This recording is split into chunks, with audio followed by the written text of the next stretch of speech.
président de la transition, chef de l'État, recevez les salutations fraternelles du peuple et du gouvernement du Burkina Faso. Au nom du peuple burkinabé, je m'incline respectueusement sur la mémoire des grands leaders dans le monde qui ont fait rêver et espérer d'une société humaine juste et équitable à travers leur engagement, détermination et esprit de sacrifice.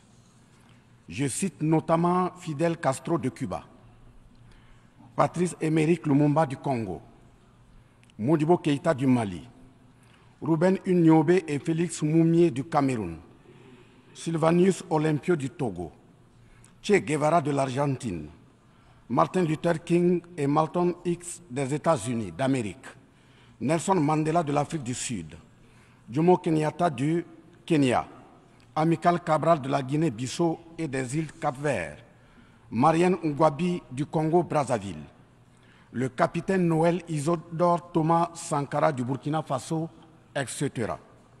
Ces leaders ont été, pour la plupart, exécutés de façon violente et d'autres assassinés à travers le feu des prisons et des empoisonnements. Leur seul crime a été pour chacun d'eux l'incarnation des rêves, des ambitions, de l'espoir des peuples meurtris, violés, violentés et pillés. Monsieur le Président, ma présence à cette tribune honorable des Nations Unies, au nom du Burkina Faso, pays des hommes intègres, n'est pas pour ériger des murs de lamentation. Je ne suis non plus pas là pour vous livrer un discours de convenance, mais j'ai été plutôt mandaté en sacrifice pour vous dire que le mensonge d'État, l'hypocrisie diplomatique, la boulimie du pouvoir, la recherche effrénée du gain, l'esprit démoniaque de domination et d'exploitation de l'homme par l'homme sont les vraies plaies qui gangrènent notre vivre ensemble et font courir toute la société à sa perte, y compris donc notre organisation, l'ONU. Son Excellence, M. Antonio Guterres, secrétaire général de l'Organisation des Nations Unies, Son Excellence, M.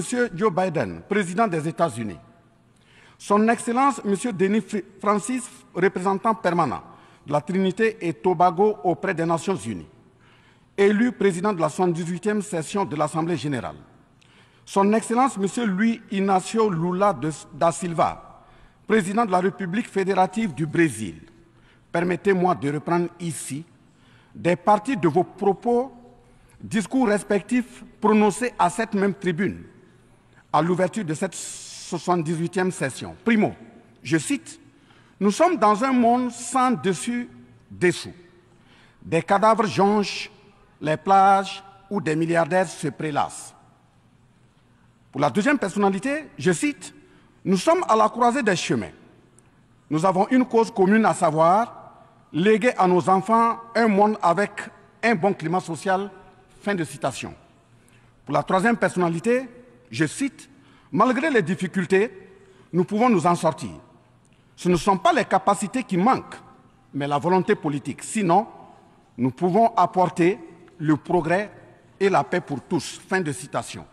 Pour la quatrième personnalité, je cite, « Il y a dissonance entre les discours et les pratiques, les faits. Le Conseil de sécurité de l'ONU est paralysé. L'ONU doit assumer ses fonctions d'un monde solidaire et équitable, conformément aux principes édictés dans la Charte. Cela suppose qu'on ait le courage de lutter contre les inégalités. » Fin de citation. La quintessence des expressions de ces quatre autres personnalités signifie clairement que les inégalités dans le monde sont voulues, sinon qu'avec un minimum de courage et de volonté politique, nous pouvons, à défaut de les éradiquer, les amenuiser à leur congrue expression. En effet, chaque année, les discours pleuvent au même titre que les promesses et engagements. Les preuves de la dissonance entre les discours et les faits sur ces questions de principes contenus dans la Charte de l'ONU, dont la justice, l'égalité, la dignité, l'intégrité, le droit à l'autodétermination, la souveraineté des États, l'inviolabilité du territoire et le respect du droit international sont ce qui se passe en Libye, dans le Sahel, précisément sur le Niger, et sur la crise entre la Russie et l'Ukraine. D'abord, en Libye, Suite à cette catastrophe diluvienne, des milliers de voix ont été fauchées, des milliers de vies donc ont été fauchées, pour badigeonner nos consciences de tranquillité transparente. Chaque nation se précipite pour présenter sa compassion, sa solidarité. C'est certes pour donner l'impression que nous vivons en société et que nous défendons des valeurs. L'honnêteté intellectuelle recommande et l'histoire des consciences nous reflète que nous devons présenter nos sincères excuses au peuple libyen pour avoir été, collectivement et individuellement, par passivité condamnable ou par complicité active et inacceptable, aux côtés des bourreaux qui ont été la première catastrophe anthropique en Libye. C'est cette catastrophe qui a mis la Libye à genoux en la saccageant et tuant son guide avant que les eaux du déluge ne viennent l'endeuiller davantage. Et malheureusement, à la tête de cette catastrophe humaine était l'ONU sous la résolution 1970. Et le silence coupable voit la complicité de la CEDEAO et de l'Union africaine. Cette macabre intervention, avec la France de Nicolas Sarkozy en tête, a liquidé le guide libyen, le colonel Mouammar Kadhafi, le 20 octobre 2011. Si les condoléances au peuple libyen avaient un minimum de bon sens et sans hypocrisie, cette diplomatie macabre n'aurait jamais lieu autour du cas du Niger pour y créer une Libye bis. Ensuite, pour preuve que les relations internationales sont teintées d'une haute hypocrisie diplomatique, dénudées de conscience, de morale, de dignité, d'intégrité, de justice, donc de paix, ce sont encore les mêmes gesticulations dans un aliment scandaleusement mortifère qui s'agitent comme des fauves autour de leur proie blessée pour la dévorer. Aujourd'hui, nous avons fait le constat malheureux que, contrairement au discours de profession de bonne foi prononcé à cette tribune de l'ONU, invitant au respect de la Charte de l'ONU et du droit international, les dirigeants représentant le peuple frère du Niger ont été pratiquement interdits d'accès au siège des Nations Unies. Le Burkina Faso condamne fermement cette manœuvre sordide qui relève de pratiques moyenâgeuses. Cela ne peut évidemment se faire que par des esprits en perte de valeurs essentielles pour toute vie harmonieuse en société. De ce fait, nous renchérissons pour dire que l'ONU ne doit en aucun cas être un instrument dans les mains d'un quelconque pays.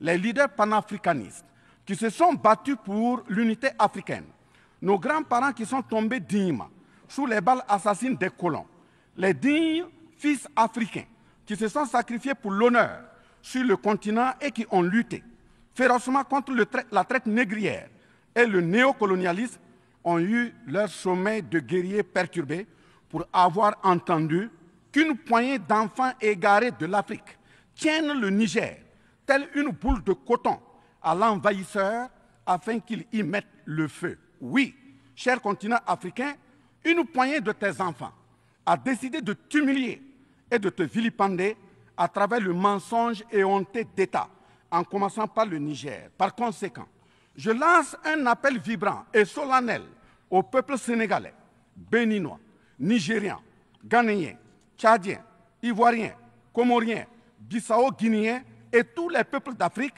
à se mobiliser davantage dans la fraternité et la solidarité africaine afin d'éviter que les impérialistes mettent le feu au Niger, comme le cas de la Libye. Monsieur le Président, Monsieur le Secrétaire général, distingué personnalité, j'insiste à cette tribune de l'ONU et devant le monde entier que la CEDEAO, l'Union africaine et l'ONU doivent impérativement se muer en des organisations véritables des peuples en lieu et place de structures d'une minorité de chefs d'État. Elles ne doivent pas être utilisées et instrumentalisées pour déstabiliser des pays frères en assassinant leurs leaders. Ce n'est qu'à ce prix que la charte de l'ONU et le droit international auront un sens. Enfin, parlant de la charte de l'ONU et du droit international, un conflit entre la Russie et l'Ukraine est entretenu et voulu par certaines puissances. Ainsi, plusieurs pays occidentaux, notamment les États-Unis et l'Union européenne, y ont déversé toute sorte de soutien, notamment militaire. Les populations civiles ukrainiennes, engagées comme volontaires, dont certains pilotent même des chars, sont félicités et traités de patriotes. Le Mali, le Niger et le Burkina Faso font face à une guerre qui leur a été imposée par l'impérialisme sous le couvert de terroristes de tout acabit, sémant terreur et désolation. Malgré l'existence de cette même charte des Nations Unies, avec ses principes d'égalité, de justice d'une part, et d'autre part, le même droit international invoqué, à cette tribune de l'ONU, il y a nettement un fossé abyssal dans le traitement des questions. En effet, prenant le cas du Burkina Faso, les populations civiles, face aux incursions barbares et meurtrières des terroristes, ont décidé de s'engager aux côtés des forces de défense et de sécurité. Ces populations ainsi engagées, formées et encadrées par les FDS, sont appelées des volontaires pour la défense de la patrie. Ainsi, au Burkina Faso, nous avons 58 000 VDP, dont 42 000 VDP communaux et 16 000 VDP nationaux, qui combattent sur tous les fronts aux côtés des forces de défense et de sécurité, formées, encadrées, orientées par elles. Celles-ci n'agissent que sur instruction et surveillance des FDS et conformément à des textes réglementaires en vue de protéger leur vie et leurs biens. Ce sont ces patriotes que certains chefs d'État de la CEDEAO et de l'Union africaine, sur instrumentalisation de puissances impérialistes capitalistes, tentent de faire croire à la communauté internationale que ce sont des milices. C'est cela le mensonge éhonté d'État. Monsieur le Président, si la communauté internationale était honnête et sincère dans son engagement contre le terrorisme, il ne perdurera point, de sorte à ce que des populations civiles s'engagent et se forment pour assurer leur propre défense. Parlant d'un manque de franchise de cette communauté internationale, voici les exemples. Premièrement, lorsque le Mali, le Burkina Faso, le Niger et d'autres pays se sont organisés sur leurs frontières communes en mutualisant leurs forces pour faire face au terrorisme, la France est venue de nulle part imposer son instrument qu'est le G5 Sahel. Aujourd'hui, la CEDEAO, qui a subitement une force d'intervention pour établir des démocraties, a annoncé un apport de 2 milliards de dollars US. Mais à la création de cette G5 Sahel, jusqu'à nos jours, à sa vaporisation, cette CEDEAO n'a pu débourser que 25 millions de dollars, 25 millions de dollars US. Où est donc le sérieux dans la défense des vies humaines prônée par la Déclaration universelle des droits de l'homme et des peuples? Deuxièmement, le Burkina Faso subit des sanctions cyniques suite au coup d'État du 30 septembre 2022. Cette nébuleuse dite communauté internationale, sous l'impulsion de la France qui est passée par ses valets locaux en Afrique, a tenté d'abord de faire nommer un Premier ministre au Burkina Faso en vain. Ensuite, ils sont passés à l'imposition de ministres dans des postes stratégiques au sein du gouvernement burkinabé en vain. Et enfin, ils ont négocié le maintien des relations afin que le capitaine Ibrahim Traoré mette en œuvre tout ce qu'ils décideront, condition sine qua non d'une durée à souhait au pouvoir. L'ayant aussi refusé, au nom de l'intérêt supérieur de son peuple, une avalanche de mesures répressives, de menaces, de tentatives de coup d'État, manœuvres immorales sont en élaboration dans des laboratoires criminels. Et malheureusement, toutes ces manœuvres et missions macabres sont pilotées en marionnettes téléguidées par des personnages de couloir présidentiel africains. C'est ainsi que même cette fameuse initiative d'Accra, sans le Mali, n'a pas fait long feu. Troisièmement, en plus des coupures d'aide, d'annulation de conventions de formation de nos forces de défense et de sécurité, nous assistons au blocage de notre matériel militaire, commandé avec la sueur de nos compatriotes, toujours sous l'impulsion de la France. En exemple, pour les vecteurs aériens nécessaires pour le contrôle et la défense du territoire, nous avons eu un contrat avec le Brésil, dont la licence d'armes devait provenir de la Belgique et le système de navigation de tir, ainsi que des caméras des États-Unis d'Amérique, puis un moteur du Canada. Ces moyens sont aujourd'hui fallacieusement et cyniquement bloqués. Vous parlez de défense des droits humains à cette tribune de l'ONU. Je vous invite donc à nous livrer incessamment nos armes pour la défense et la protection de nos populations meurtries. En tout état de cause, vous êtes solennellement saisis. Et si rien n'est fait, l'histoire vous tiendra responsable de non-assistance à personne en danger.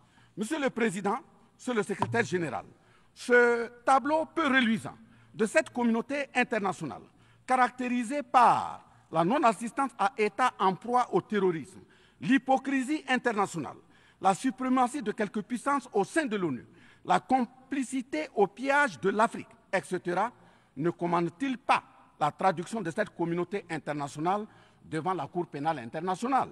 En un mot, notre sécurité sera assurée par nous-mêmes en priorité et non par quelqu'un d'autre. Sur la question de la présence de Wagner au Burkina Faso, chantée par une certaine presse téléguidée depuis l'Élysée, je répondrai ceci. Oui, Monsieur le Président, c'est nous les Wagner du Burkina Faso. Oui, ces braves forces de défense et de sécurité et volontaires pour la défense de la patrie sont les Wagner du Burkina Faso. Par conséquent, du haut de cette tribune de l'ONU, je magnifie le sacrifice de tout patriote au nom de l'intérêt national. Je salue vivement la mémoire de tous ceux qui sont tombés les armes à la main et magnifie le courage et l'intégrité de ceux qui sont toujours en vie et foncent inexorablement et de façon sacrificielle vers la victoire de notre peuple et la sauvegarde de notre patrie.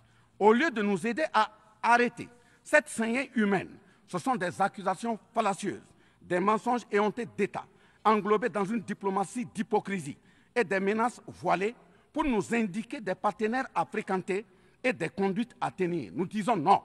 Au nom de la même charte des Nations Unies et du droit international que vous évoquez tous et toutes ici à cette tribune, les peuples africains en général et sahéliens en particulier sont résolument engagés à assumer absolument et pleinement leur émancipation totale pour un progrès social véritable. Ainsi, le Burkina Faso liera de façon souveraine ses partenariats avec qui il veut et achètera ses moyens de défense avec qui il veut. Qu'un pays s'appelle Russie, Iran, Turquie, Azerbaïdjan, Cuba, Nicaragua, Corée du Nord, le Burkina Faso y achètera et y vendra librement ses produits sans intermédiaire, encore moins une autorisation de qui que ce soit. Et cela advienne que pourra.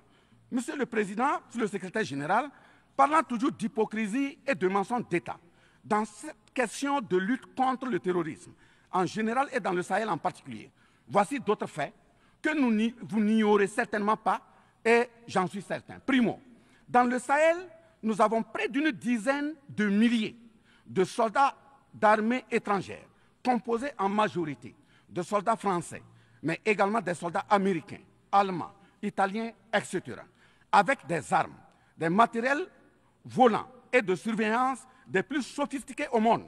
Et malgré tout, personne ne voit des colonnes de centaines de terroristes se déplacer pour aller servir la désolation et la mort, souvent avec des armes inimaginables.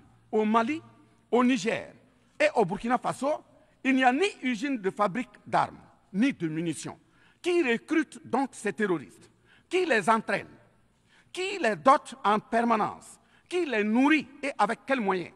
Croyez-vous à cette philanthropie au nom de laquelle des Occidentaux vont envoyer leurs militaires au Sahel mourir pour des beaux yeux des Sahéliens? Si oui, qu'est-ce qui justifie les énervements et autres gesticulations puériles et diplomatiques dès qu'on dit à la France de déguerpir militairement? La vraie raison, ce sont les ressources du sous-sol au Sahel. En effet, l'Assemblée nationale française a voté la loi numéro 057-7-27 du 10 janvier 1957, parue dans le journal officiel de la République française du 12 janvier 1957, portant création de l'Organisation commune des régions sahariennes, OCRS, qui regroupe des parties du Mali, du Burkina Faso, du Niger, de la Mauritanie, de l'Algérie, etc. Cette zone n'a jusque-là pas d'égal dans le monde en termes de richesse de sous-sol. À titre d'exemple, la nappe phréatique la plus importante va de la Mauritanie à la Somalie, en passant par le Mali, l'Algérie, la Libye, le Niger, etc. Le journal Le Monde du 23 juin 1957 avançait le chiffre de 6 à 7 millions de tonnes de pétrole comme production potentielle annuelle du Sahara.